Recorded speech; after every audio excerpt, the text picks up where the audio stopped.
Okay. Okay, we ball. Fuck it, we ball, and my name is Becca. And real ones know me as Becca Rose LLC. And now I have an actual MBA. Socialist with an MBA, not to brag, but it's She true. knows how to make decks, baby. I know about Excel. I know about finance. And I've done political comms for like a decade, which feels illegal to say. I feel like I'm like not, I'm too young. I'm too young to be saying that. And I started as a corporate girly. It's true. And let me tell you, the corporate girly brand was not then what it is now. And now I'm just a rogue leftist. Went from the corporate girly to the rogue leftist pipeline. But I feel like perhaps it's quite common. it's common? I feel like it. Maybe in our scene. Yeah. In our scene it is.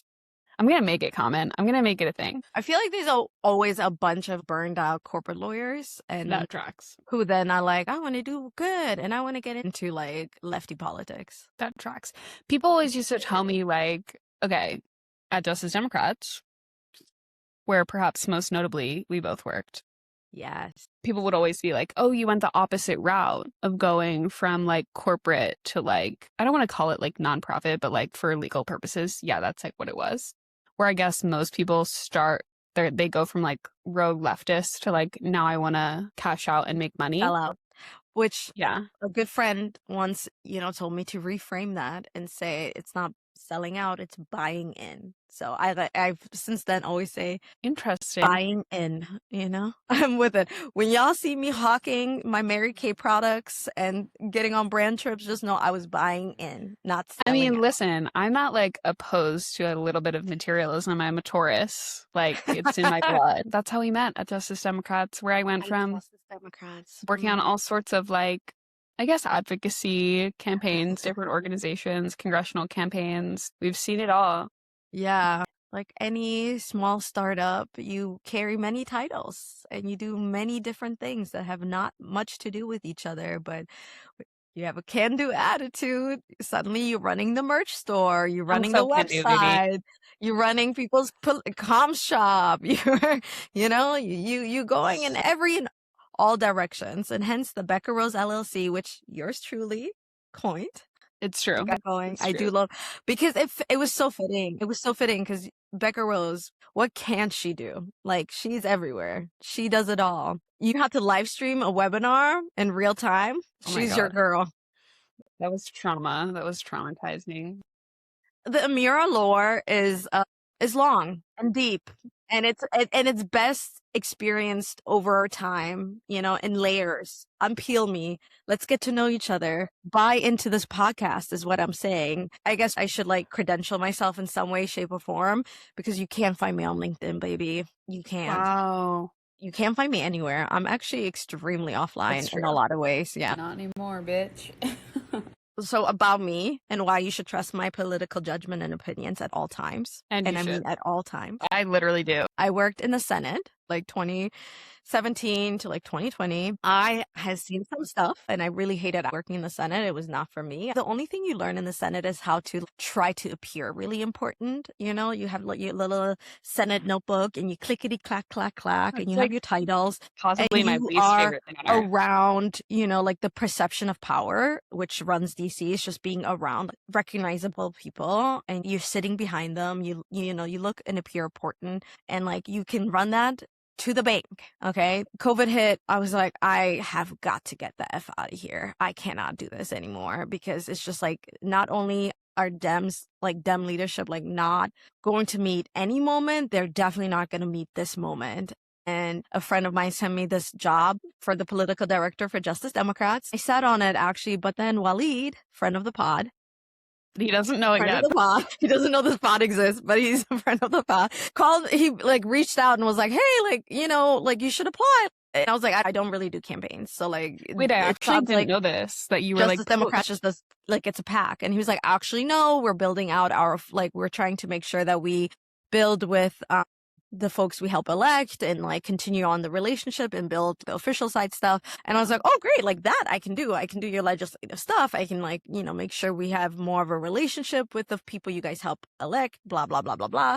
And then I started working there in May. My first day of work was basically a day after George Floyd was killed, and I'm from Minneapolis, and that was 2020, right? It was this moment of the pandemic, uprisings, feeling like we're at the precipice of this massive, huge change that's all possible if we just throw ourselves, like I was like, I'll just throw myself into this work. And, we won Jamal Bowman, we won Cori Bush that summer. It was just like this moment where I was like, good things are possible. We can do it. I also started at Justice Democrats in 2020 in January, so like literally at the top of the year. And then after a few weeks, it was like I was living in New York City. And then a few weeks in, it was like, and no one's going to the office anymore because COVID. And things were just like so crazy upside down that like it actually felt possible because no one in power seemed to like have a goddamn clue of like what to do. It was like a time when it felt like progressives were the only people with a very clear vision and path forward. And we were electing all these amazing working class champions to Congress. And I was like, oh my God, we are the future. This is the future. We are going to win universal health care for people because in a time like this, how could you not see the logic? How could you not see it? Even just like the public narrative felt like it was shifting so much. Like I remember doing all this stuff with Data for Progress that was like, actually, people really like these ideas that these like crazy progressives have. And I was like, yeah, they do. Like, we're going to do it. Now we're here. Now it's Trump too. There's been a genocide for almost 3 years.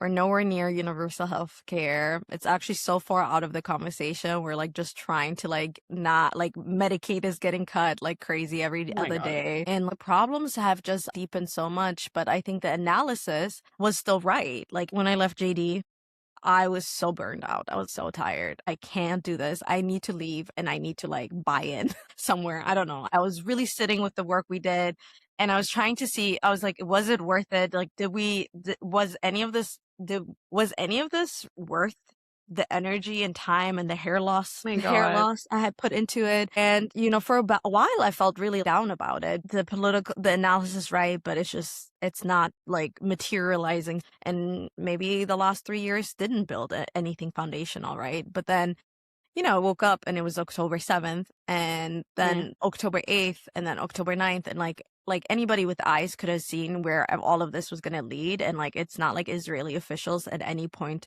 were shy about making it clear what their intentions were, which was to annihilate a people. And like the only people, some of the, like literally the only people who were willing to put their entire political careers on the line to say and try to stop what was so obvious with people we helped elect. And in those moments, I was like, I'd actually like this electoral project, while it was really hard and it wasn't enough, it still was more than what we would have had if we didn't try. Yeah. And it mattered, right? And so part of me is like, yeah, like it was still not enough people, but the fact that it was Cori Bush who created the ceasefire resolution and it was all these women of color and Black women, brown women, and then Jamal, who were, willing to just say what needed to be said and fight with their own party, which was really hard at the time. In those early months, it was really hard to go against what Biden was saying if you were a Democratic member of Congress.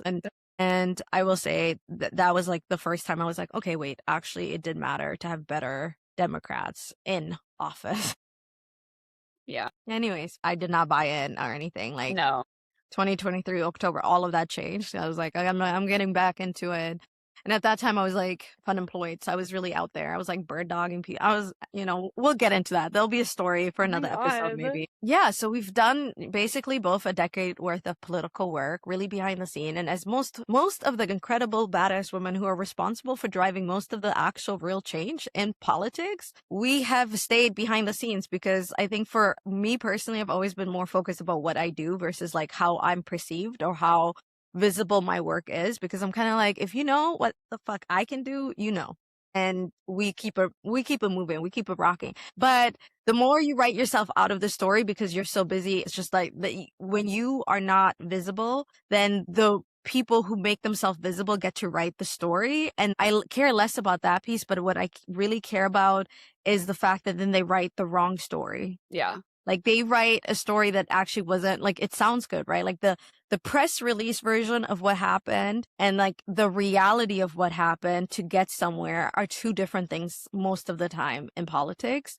And like the people who are really good and like very quick on getting that story out to capture the moment and say they are responsible for X, Y, and Z rarely are the people who were responsible for XYZ, because those people are still toiling away because they're still making the work happen, right? And so like that's all fine and good. And it's not really about the public credit, but it is about being able to actually write the right narrative and have Yeah. so that people can actually learn, like how do we do an insurgent campaign? How do we win? How do we take the right lessons from losses, which is also just as critical. And so hopefully this podcast is a bit of like the behind the scenes look. We'll have people on who can tell you about current campaigns, who can, share their experience. But also, sometimes it's just like you need a bit of campaigning 101. You need not just campaigning, civics 101. Like I experience politics in a very specific way, in a very specific bubble. And I oftentimes forget that people are not in this day in and day out.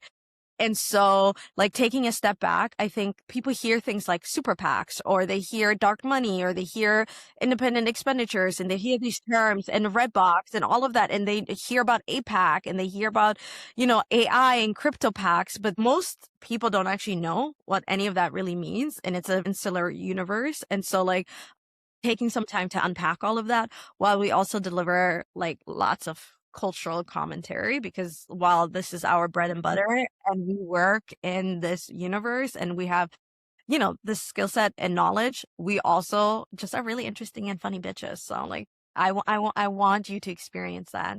She said what she said.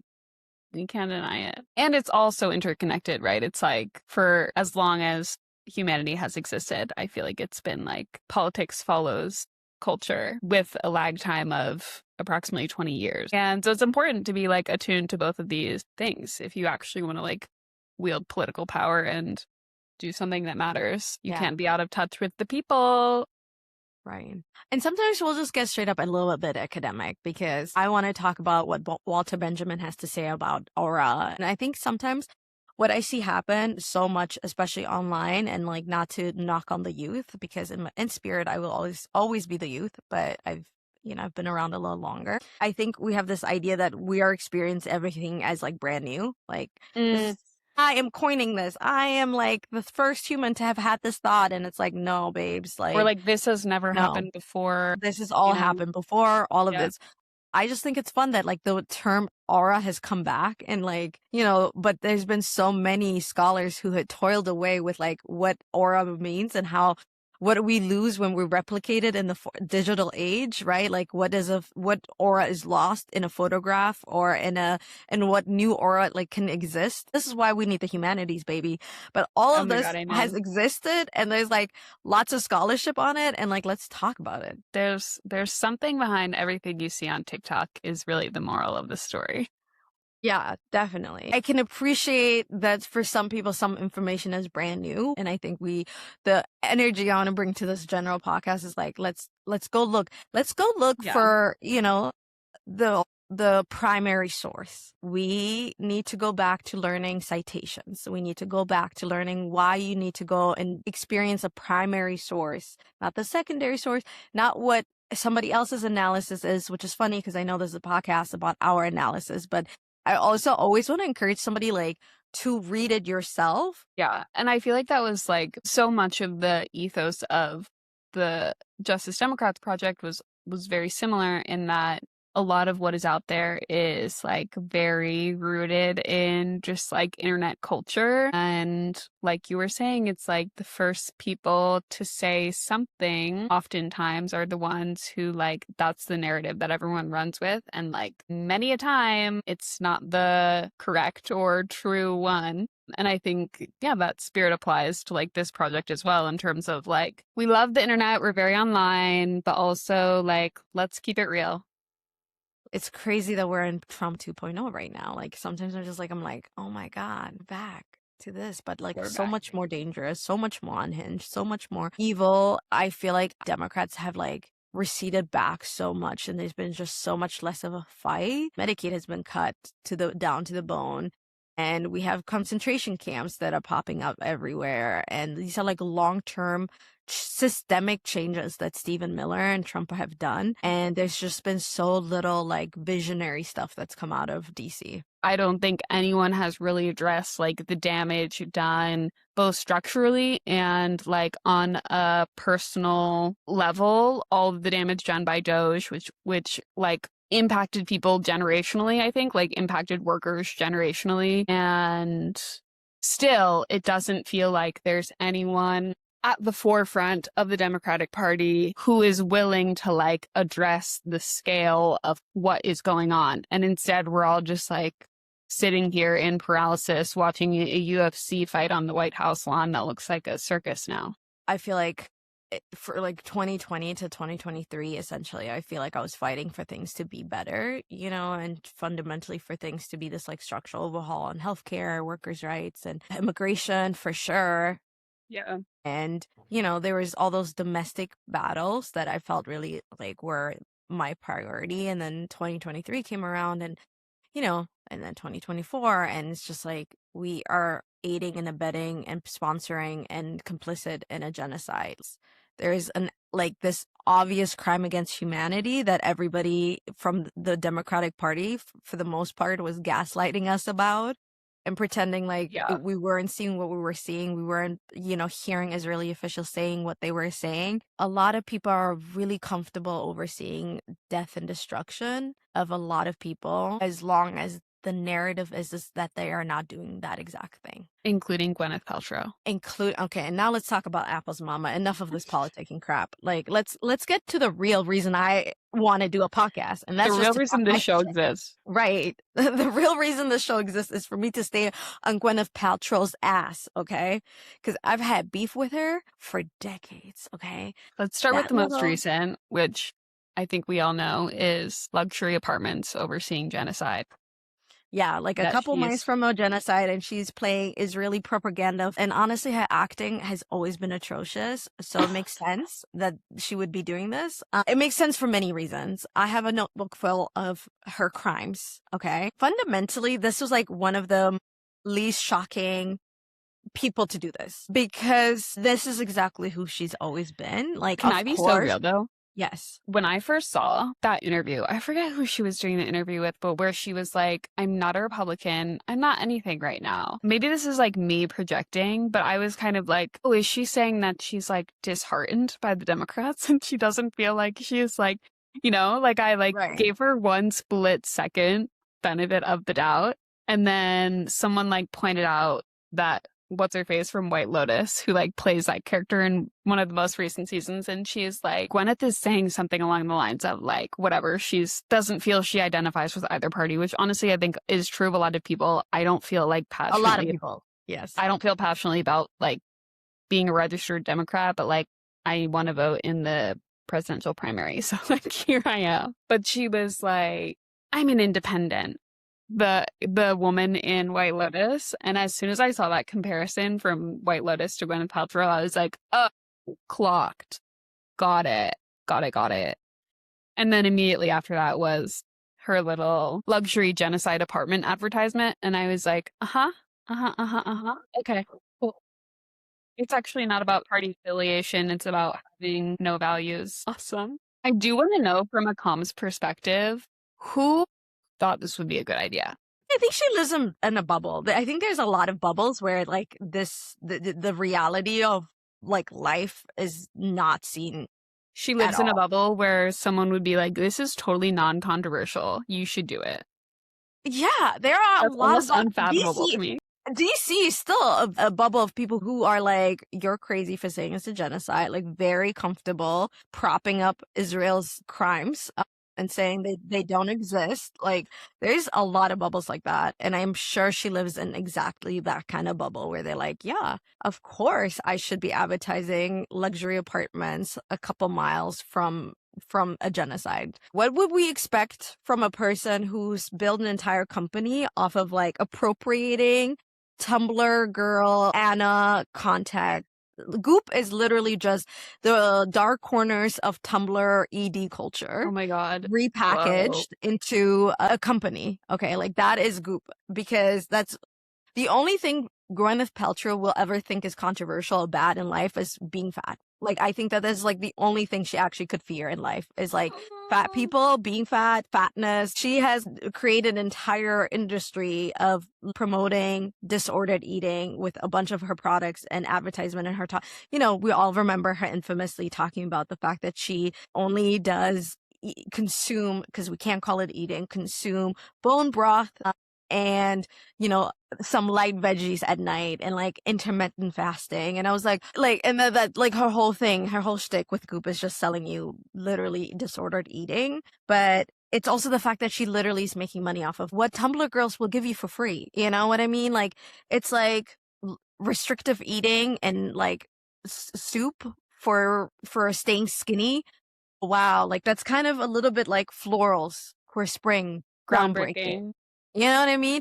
So like you should be mad about her for that for many reasons. And then like her 2001 crime, okay, Shallow Hell. What a fucking terrible movie for so many reasons. Like, I don't know. Have you ever watched it? Did you ever watch No. it? But you know, like the premise of it Yeah. about like it's with Jack Black, and he's like he plays this character like Hal, who's like very like shallow and only sees women for how they appear. And the whole thing was supposed to be this like look within, because he gets hexed to basically only see people's inner beauty. So then he spends the whole movie basically dating this fat woman who he sees as skinny. So like you have Gwyneth Paltrow in a fat suit and then her as regular.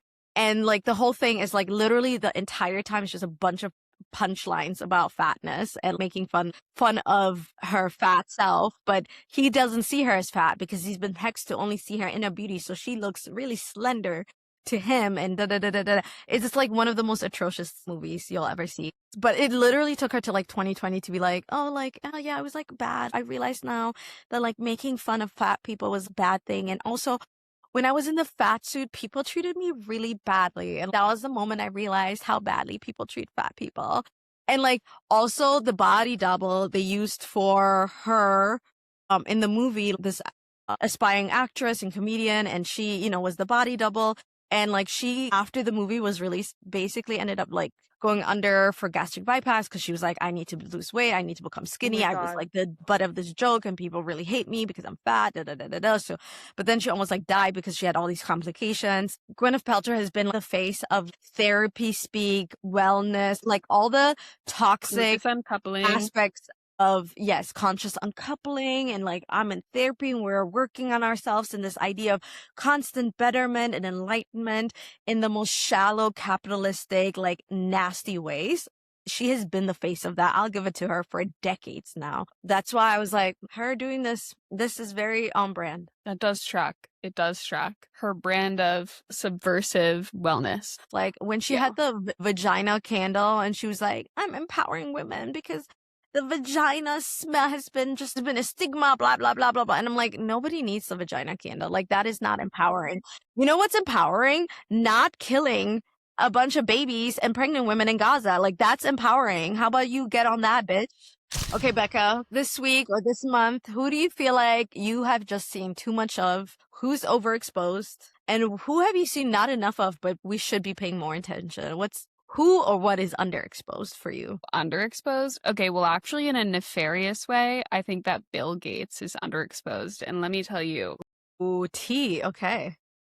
Because I was listening to this Wall Street Journal podcast about, as we all know, Bill Gates is in the Epstein files. But he was like, I've never been in any meetings. There were never any women present when I was meeting with Jeffrey Epstein, which of course we later find out is like not true. But they did a whole deep dive into like how calculated his very like grandfatherly Mr. Rogers type image is, Bill Gates's image. And he has like people intentionally choose like his glasses frames. He has like a Steve Jobs type uniform, which is like there's always like a sweater involved, and it's all just very calculated. He was like, there was some poll about him being like one of the most like trusted or like non-controversial people, like men in America or something like that. It's like, of course, he's a billionaire, so there's like a $1 billion strategy behind all of this. But it raises the question, like, this man was literally in the Epstein files, and I feel like just now there's like a shred of light being shed on like perhaps we should reevaluate like the work that this man has put his name on. And I feel like it's just taken a little bit too long to start asking these questions. So for me, it's Bill Gates who's underexposed in like the worst way. He's sliding under the radar when he shouldn't be. I co-sign that. I will zoom out a little more even and say in general, and this is nothing revolutionary. I think many people have said this. I think that Epstein files writ large are still underexposed. Like, I think because they did this massive drop and it had like a moment in the news cycle and people have not continued to pull out individual stories, it just became this glob and has become a very catch-all phrase. Epstein files versus like the actual heinous level of individual crimes and like so many people who are running around completely untouched despite the fact that they're in it, like Bill Gates. So I think in general, despite what people think, the conversation around the Epstein files is actually, in my opinion, very underexposed. Okay, like who do you think is overexposed? It's that bitch from Summer House. You're like, okay, wait. I love that you like came into Amanda Batula and had like you're literally were like, I don't watch Summer House, I don't know anything. I This woman literally keeps showing up on my algorithm. do not know like, this woman. I get that I'm like the demographic that the algorithm would target. And so it just came up. I think it was like clips of the reunion or something that like started coming up on my feed with her and what's his face, the guy with the mullet. And I was like, they appear to be a couple that is controversial who people don't like. Mind you, I still don't really know the plot or orientation of Summer House. However, my entire feed is Amanda and Wes. Is that his name? I had no idea the lore behind these two, that they were like both cheating and that's how they came together. Okay, so they weren't both cheating technically, He was cheating? but I mean, it turned out he was cheating. This was discovered at the reunion that he had a girlfriend who he was keeping behind wraps this entire time because he was telling her that he would get fired from the show if people found out he had a girlfriend. And meanwhile, he was like messing around with Amanda. As a reality TV connoisseur, I think that they are like characters on reality TV that are like villains and you love to hate them, or like, they just make good TV. And while you understand that they might not be good people, they are fun for the show. And so you want them to continue being on the show. Wes and Amanda are not fun for the show. Amanda, not fun. And so I actually don't want to continue seeing them on my screen. I don't want them to be a point. Like, I kind of want them to just disappear into the night and be that's irrelevant.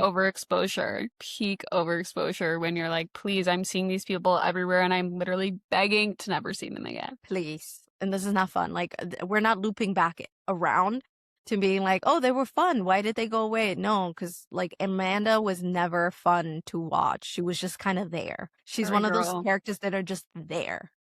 Yeah. Just like Gwyneth Paltrow. She was just there, pushed on us. Paola. Anyways, lots of reality TV will be discussed on this podcast. There will be more. There will be more. Also, Erica. Oh my God. Kirk was on Summer House at one point. I loved when you sent me that. I was like, girl, yes. Anyways. All right. I'm in my like, subscribe, follow, comment era. Please support us. We're going to work really hard to bring you this podcast every 2 weeks, but we also will drop social media content. So follow us on where are we not? We're on TikTok, Instagram, Blue Sky, Threads. We're not on Twitter. We're trying not to be quite as evil, but all of them are evil. Tech fascism is upon us. We're trying to be less evil. It's the Becca and Amira show. We're back again.